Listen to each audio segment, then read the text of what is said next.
Halo semuanya, kembali lagi bersama saya Johan di Jurnal Trading ID. Jadi pada kesempatan video kali ini saya akan coba bahas kembali ya video edukasi mengenai pengaruh pergerakan dari si harga XAUUSD ya seperti yang pernah saya posting pada postingan minggu lalu. Dan emang videonya itu baru sempat saya buat minggu ini, hari ini ya.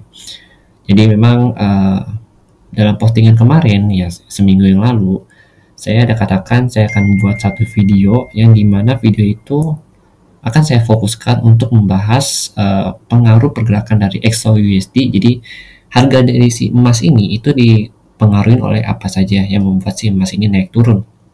Jadi memang pengaruh-pengaruh ini yang wajib kita perhatikan dan wajib kita ketahui karena kan si XAUUSD ini adalah komoditas yang paling banyak ya ditradingkan, baik itu yang dari trader pemula, trader sampai trader profesional, itu semua lebih memilih trading di XAUUSD ini atau gold ini.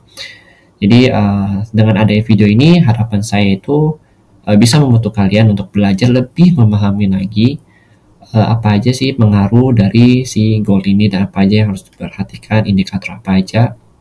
Itu akan saya coba bahas di video ini satu persatu. Jadi yang pertama itu, jadi sebenarnya itu ada 4 indikator yang sebenarnya harus kita perhatikan. Yang pertama itu ada DXY ya, jadi DXY ini adalah indeks mata uang dolar. Lalu yang kedua itu ada pasar saham ya, jadi pasar saham atau bisa kita sebut sebagai indicats ya. Itu biasanya itu kalau kita perhatikan tuh dari seperti Nasdaq, terus DJI, terus EASY. Nah, terus kita harus perhatikan juga yang namanya bond atau surat utang negara Amerika. Ya.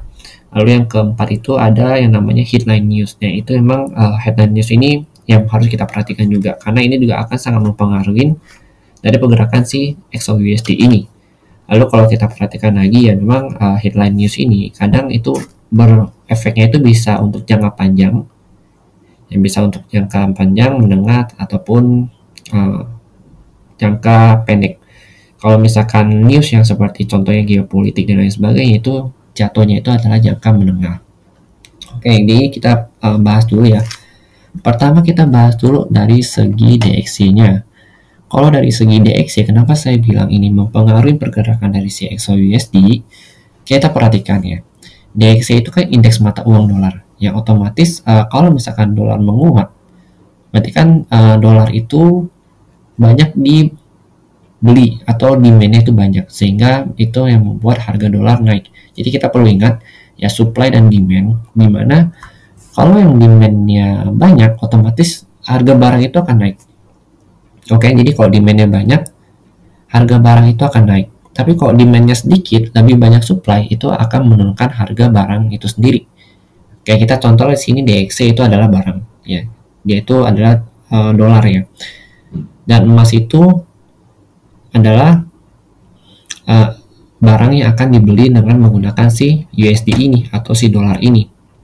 Jadi kalau misalkan banyak investor yang membeli dolar, otomatis kan berarti investor itu menjual si XAUUSD atau menjual si gold ini, yang membuat si harga gold ini berarti turun.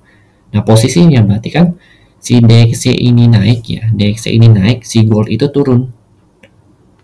Nah, kebalikannya kalau misalkan si DXY ini turun, berarti si gold itu naik karena memang posisinya orang-orang tuh banyak menjual dolar atau menukarkan dolarnya menjadi emas. Jadi supply dolar itu lebih banyak, lalu demand di emas ini lebih banyak.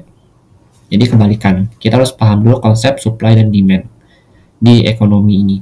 Lalu kalau kita lihat lagi di sini